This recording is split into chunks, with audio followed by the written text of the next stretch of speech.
pirámide social. 74 al 2004. Son 30 años apenas. En el momento del gobierno peronista, 2004, cuando ya empezaba el kirchnerismo y lo que dejó el neoliberalismo, la indigencia del 2% al 15%, los pobres del 4% al 27%, los sectores medios del 40% al 19%. Se cayeron para abajo, ¿no? Medio alto del 38% al 10%. Lo que permanece sin cambio es el 1% poderoso que tiene la hegemonía. Y tiene la hegemonía porque justamente influencia a los que tiene inmediatamente abajo, y de ahí todo eso se ramifica hacia abajo en formas de pensar, en costumbres, en imitación, en cuestiones culturales, en montones de porquerías que lo que hacen es entonces llevar la concepción de los sectores altos, al menos en su forma. Porque el medio pelo nunca va a tener el nivel de los sectores altos. Además no lo van a dejar, está claro. Pero se la pasa imitando. Y para diferenciarse, critica y habla mal de los de abajo, como para decir a los demás, pero yo no soy de eso, porque voy a comer a un restaurante una vez por semana, porque me voy a Calamuchita una vez al año. Vamos a compararlo con el poder de ese 1%. Esto es terrible, ¿eh? Esta pirámide social es un reflejo del retroceso que impuso el neoliberalismo. Fíjese, una transformación total de la Argentina. La Argentina es otra a partir del neoliberalismo. Y acá esto que salió en un diario, chiste, una villa miseria, bienvenida a la clase media, en su época, como para patentizar esa situación, salió en el año 89, miren, dibujo de Langer. Los habitantes de la villa le dan la bienvenida a la clase media. Bueno, hasta que en el 2003, cuando estábamos totalmente con la guardia baja, los brazos caídos, desanimados, etcétera, etcétera, como casi poéticamente se me dio por poner en el texto, en medio del desierto creció una flor. De poeta no tengo nada, de poeta no tengo nada, pero lo que quise graficar eso, ¿no? Ese momento, esa circunstancia en la cual, y esto sí lo digo con orgullo, candidatos eran Carlos Menem, López Murphy y Kirchner. Entonces, cuando me encuentro en esa posible elección de 3 ejemplares, digo, bueno, Carlos Menem, lo recontra conocemos, es neoliberalismo envuelto en papel madera. López Murphy es neoliberalismo envuelto en papel de celofán. Acá hay que votar al otro. Te faltó el carreo. No, pero en esa elección eran 3 y eran estos los que disputaban la candidatura política de la presidencia, ¿no? Bueno, y empecé a distribuir con los medios que teníamos en esa época, que no me acuerdo si teníamos email, a toda la gente amiga, a todos los conocidos, hay que votar a Kirchner. Y muchos me decían, pero no lo conocemos. Yo digo, yo tampoco. Pero a veces, en medio de una situación de ese tipo, tenés que tener una opción. Y bueno. Fue idea de Dualde, Kirchner, ¿no? ¿Cómo? Fue idea de Dualde. Sí. Bueno, creo que fue la tercera opción después de 3 descartes. Porque uno de descartes era Reutemann. Después hubo otro también que era... ¿Quién? De la Sota. Miren ustedes, ¿no? Y después surgió lo de Kirchner, que encima, gobernador de una provincia lejana, pequeña. Tengamos en cuenta que un barrio porteño tiene más habitantes que Santa Cruz. Palermo tiene más habitantes que la provincia de Santa Cruz, ¿no? Kirchner agarró la provincia de Santa Cruz y no alcanzaban los días de la semana para hacer pago. Porque los chicos tuvieron un mes de clase. A la provincia en un año, le sacó sueldo, cosas a los maestros, pero en un año tenían los mejores sueldos del país. Cobraban todos cuando correspondía, es decir, ordenó una provincia que era un quilombo, en menos de un año. Bueno, yo creo que ahí surge justamente en ese proceso, pero que la mayoría desconocíamos esa información, porque realmente no teníamos esos datos. Y pasamos de la sorpresa a la esperanza que comienza a renacer. Es decir, la crisis de la convertibilidad había llevado a una situación totalmente inestable y comienza a estabilizarse la situación económica. Se inicia un periodo que dura hasta el 2015, que es el periodo coherentemente político y económico más duradero desde que empezó la democracia en el 83. Y acá un presupuesto básico. Es a partir del gobierno K en donde la política es quien dirige la economía y no exactamente al revés. Es decir, lo que se llamó el fin de la terciarización, ¿no? Y con algo que es tradicional del peronismo, que es nuevamente el rol, el papel del Estado pasa a ser central, es decir, pasa a ser decisivo frente a la herencia recibida, el desmantelamiento anterior, y comienzan, por lo tanto, a pesar las empresas públicas, las empresas del Estado, en la economía.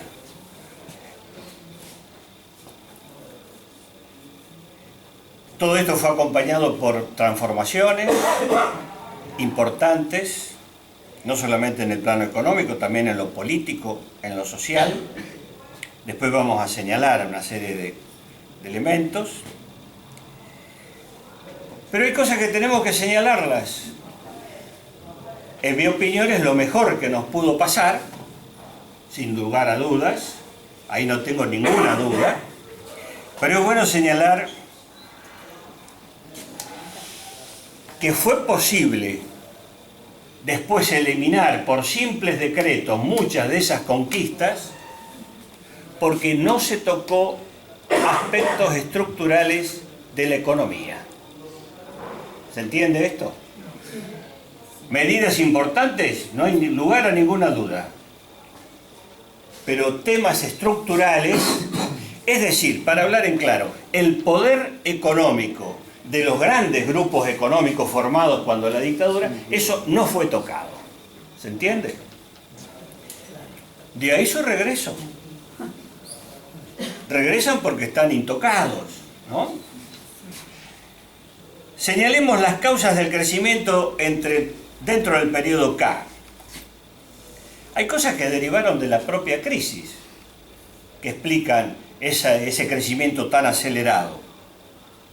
Primero, el Banco Central empieza a cumplir su papel central en la política monetaria. Debido a la pacificación de los pasivos, de los activos, el peso tiene otra importancia y el Banco Central se transforma en autoridad monetaria real. Sería una situación de superávit fruto de la misma crisis neoliberal. ¿Superávit por qué? Porque si bien comprábamos muy poco por la crisis, no porque no fuera necesario, no quisiéramos, sino por la crisis. Pero por otro lado, la emergencia de China nos ayudó muchísimo a ubicar todas nuestras exportaciones, digo China para decir el país central del acuerdo, ¿no? Del comercio exterior, lo cual hizo que hubiera un nivel de exportaciones sumamente superior a las importaciones, que casi no las había. Y por lo tanto, lo que se dio fue un gran superávit comercial que logró bajar la tensión existente hasta ese momento. Pero además había superávit fiscal también, por una razón derivada de la crisis también. Habíamos caído en default, no pagábamos, no nos prestaba nadie, pero tampoco pagábamos. Entonces la Argentina empezó a funcionar y a levantarse con el ahorro interno fruto de su mercado interno. El default, que en estos últimos meses tanto se levantó como un horizonte horrible, bueno, ahora cuando empiece el ajuste, vamos a ver qué es lo que es más horrible, nos favoreció. Nos favoreció porque, vuelvo a repetir, estábamos en una situación en la cual no nos daban un peso de crédito, pero tampoco pagábamos. No teníamos esa pesa sobre el cuello que nos llevaba al fondo. Entonces, es una derivación de esa situación propia de la crisis neoliberal. Bueno, el peso se devalúa gradualmente, muy gradualmente, al comienzo, lo cual, al salir del 1 a 1, posibilita que algunos sectores aumenten su rentabilidad y creen más empleo sobre la base de que es posible entonces afuera comprar productos argentinos porque resultan más convenientes. El 1 a 1 era imposible desde afuera. A partir de un peso devaluado empieza a crecer esa posibilidad. Esto con esos límites, por supuesto, ¿no? Una devaluación enorme como la que pide ahora es para un sector y nos llevaría a una crisis de inflación muy grande, especialmente de los productos básicos, ¿no? Seguimos señalando esto. Hago el centro en las políticas económicas. Hay un cambio de rumbo. El Estado empieza a jugar un papel central, como dije antes, y entonces el tema del presupuesto, el tema del manejo de la moneda, el tipo de cambio, empieza a manejarse desde la autoridad política. Es decir, comienza gradualmente una recuperación de la soberanía económica, gradual, pero empieza. Y la Argentina se fue levantando sin tener que recurrir al crédito externo, en primer lugar porque nadie le daba un mango. Y se levantó, y lo hizo. Otro elemento clave. Esos ingresos propios, de ahorros propios, posibilitaron una política de desendeudamiento que nos habían dejado desde el 76 la dictadura y los gobiernos liberales. Y recordemos el pago de la deuda en el 2005 al Fondo Monetario Internacional, en un momento en que teníamos unas reservas, que en ese momento era mucho dinero, que superaron los 50.000 millones de dólares. Reservas reales, ¿no? La inflación se tornó manejable, es decir, lo necesario para reactivar el mercado interno, para que nuestros precios fueran competitivos en el exterior, sin que cayeran en un desmadre, ¿no? Entonces, esto es un mérito también de la dirección y de las circunstancias derivadas de la crisis. No fue un periodo homogéneo. hubo un periodo de acelerado crecimiento desde el 2003 al 2008. El 2008 el mundo tiene una crisis mundial, la primera del neoliberalismo, del cual es bueno señalar que no se ha salido todavía. Lo que se hizo fue sacar de la crisis a los causantes de la crisis, a los bancos fundamentalmente, pero por ejemplo los niveles de empleo y de ingreso de los sectores populares de los trabajadores en Europa, por ejemplo, o en Estados Unidos, todavía no se recuperó al nivel que tenían previo a la crisis del 2008. Entonces, ese periodo crítico, 2008-2009, impacta, si bien tangencialmente, porque es la primera crisis mundial en donde no nos pega directamente acá, porque teníamos una serie de elementos de autonomía económica valiosos, sentimos el cimbronazo, pero no es como cualquier otra serie en la historia, otra crisis en la historia de la Argentina. Hay una recuperación del crecimiento del 2010-2011, una fuerte desaceleración económica 2012-2013 y un estancamiento y retracción en algunos sectores el 2014 y 2015.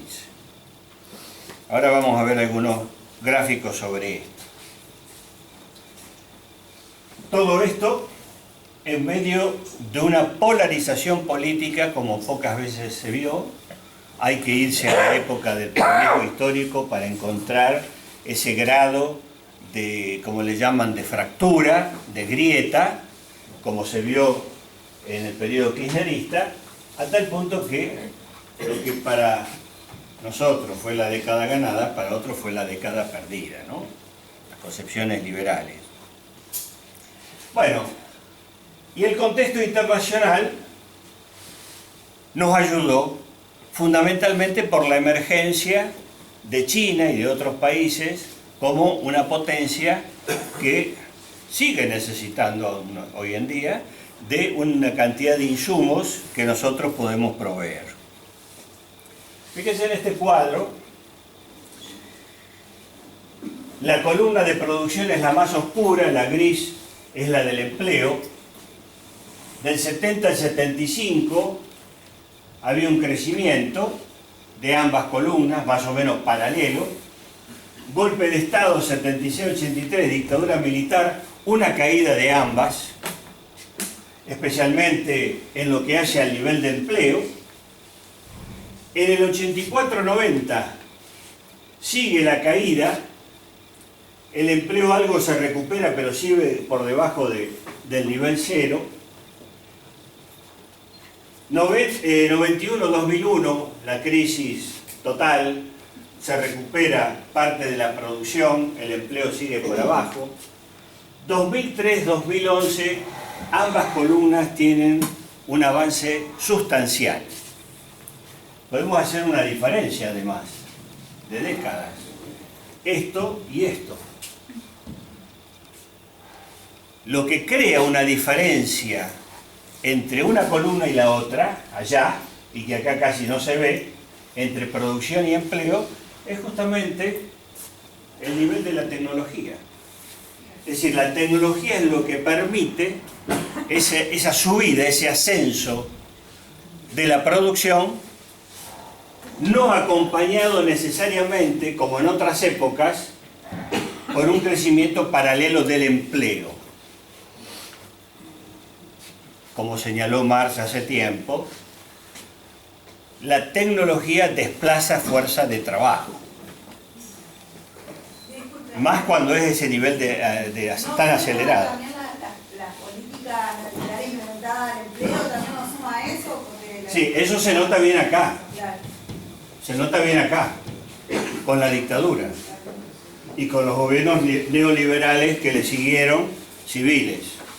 Ahora acá, que hay una recuperación importantísima, se nota esa diferencia en donde la tecnología, recordemos que una de las características del capitalismo que surge a partir del 75, lo que llamamos capitalismo monopolista transnacional, las empresas transnacionales, logran superar los niveles críticos de ganancia al cual habían bajado gracias a una inversión masiva en las nuevas tecnologías. En la época que aparece, se empieza a generalizar la informática, las telecomunicaciones, en fin, una serie de adelantos que el capitalismo el primero en captar, ¿no?, a su beneficio.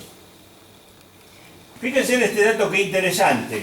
Comienzos del kirchnerismo, 2014, casi finalizando el kirchnerismo. Las heladeras, 2003, el 33% producidas en el país. En el 2014, el 92%. Esto habla de la recuperación industrial durante el kirchnerismo. Así otros rubros. Calzado, 22%, 87%. Cosechadoras, 16%, 73%. Televisores, 23%, 94%. También otros elementos más chicos, aquellos quizás más de consumo, bueno, esto también de consumo masivo, pero yo creo que esta comparación es ilustrativa de ese peso, de esa ayuda, de ese mercado interno que se reconstruyó durante el kirchnerismo y que posibilitó la suba de la industrialización. Y la consecuencia es esto: la caída del desempleo y del subempleo. El subempleo es aquella persona que trabaja menos de una jornada laboral. Quisiera trabajar más porque lo necesita, pero no puede. Entonces hace changas, o está suspendido, o está trabajando tantas horas, etcétera, etcétera. Bueno, fíjense ustedes, desde el 2003, que comienza el gobierno kirchnerista, hasta el 2014, hay un descenso pronunciado del desempleo y del subempleo en el país. Acá tenemos esto con columnas. Las personas bajo el nivel de pobreza. En el 2003 llegábamos al 50% de la población. Hay un descenso sustancial. Fíjense que el tema de la crisis mundial casi pasa desapercibido. Hasta el 2014 la tendencia es claramente descendente. En este cuadro tenemos la deuda externa pública del Estado con respecto a las exportaciones. En el 2002, en medio de la crisis, más del 300%, es decir, había que exportar por 3 años para entregar todo ese dinero en términos absolutos en función de la deuda contraída. Bueno, eso va descendiendo claramente. Acá cuando viene la disminución, el acuerdo que hace Néstor Kirchner con los acreedores externos, y la deuda va descendiendo hasta ser el 60%, es decir, una cifra todavía alta, pero nada que ver con el 300% en su momento, con respecto a las exportaciones. ¿Qué fue lo nuevo en este periodo K? Comenzó con una debilidad política muy grande, lo que comentábamos recién. No conocíamos ni quién era el candidato. Los que lo votamos de entrada, lo hicimos más que nada por decir, bueno, a los otros dos los conozco, vamos a votar que los conozco a ver si hay... Bueno, esa debilidad inicial inclusive fue pronunciada, fue hasta profundizada por la actitud política del menemismo. Recuerdan que para no perder, en la segunda vuelta se retiró y dejó a Kirchner con el 22%, porque de la otra forma hubiera empezado con un 40-50% de los votos, ¿no es cierto? Pero es una maniobra justamente para tratar de debilitar aún más ese comienzo de por sí difícil. Los milicos tampoco lo conocían. ¿Se salvó? No. Yo creo que escapó. Yo sé que tuvo una militancia muy grande, muy importante, cuando la dictadura, pero no sé si sería dentro de los marcados. Evidentemente no. Pero escuchen, Raro. en Santa Cruz yo tengo una revista que salió acá de Rosario donde hablan del boom de Santa Cruz, de toda la gente se iba allá porque había trabajo. Y él era gobernador. Claro, pero la mayoría de la población y de los electores no sabíamos eso. Porque Santa Cruz, vuelvo a decir, es una provincia lejana, pequeña en población. El barrio porteño de Palermo tiene más habitantes que Santa Cruz, al menos en ese momento. Entonces, era casi un desconocido. Por lo tanto, esa información, como la que dio el compañero, no se manejaba, salvo alguien que hubiera ido, alguien que hubiera visto, etcétera, etcétera, ¿no?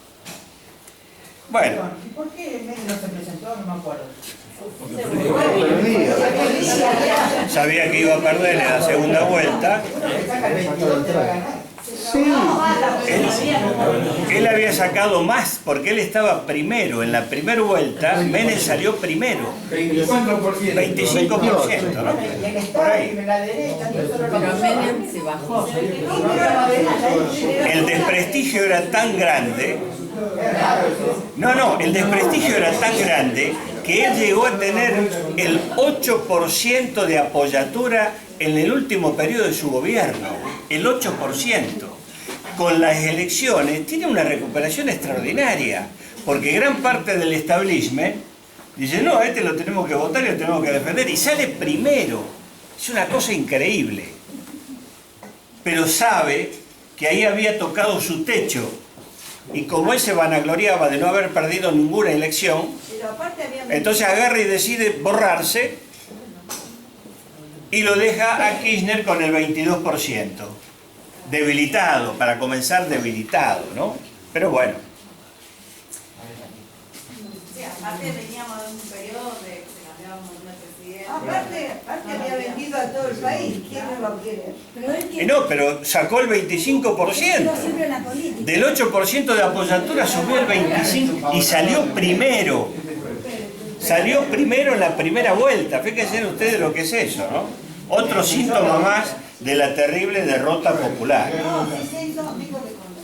La cuestión es que pasamos a una situación en que de pronto nos encontramos con iniciativas gubernamentales, medidas, etcétera, que estaban más allá del grado de conciencia social. A ese nivel bajo había caído la conciencia social de nuestro pueblo cuando nos sorprendíamos con cosas que estaban más allá del nivel de conciencia social. Es más, hasta a veces tuvimos cierto temor de que se pasara de revoluciones y se distanciara del nivel de conciencia, porque cuando se distancia algo, deja de tener apoyatura. Y esto fue parte de la sorpresa, ¿no?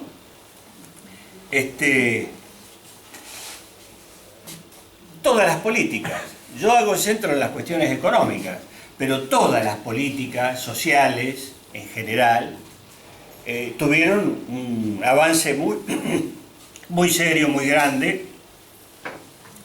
Por ejemplo, el plano de los derechos humanos, en el plano de la justicia. El menemismo había dejado esa Corte Suprema que la mayoría automática, 5 menemistas, 4 alfonsinistas, se había ampliado la Corte Suprema y bajo esa cantidad de integrantes, todas las medidas del menemismo pasaban sin problema. Bueno, hay un avance en esto, en la composición de la Corte Suprema de Justicia, y en política internacional seguimos sorprendiéndonos en ese periodo.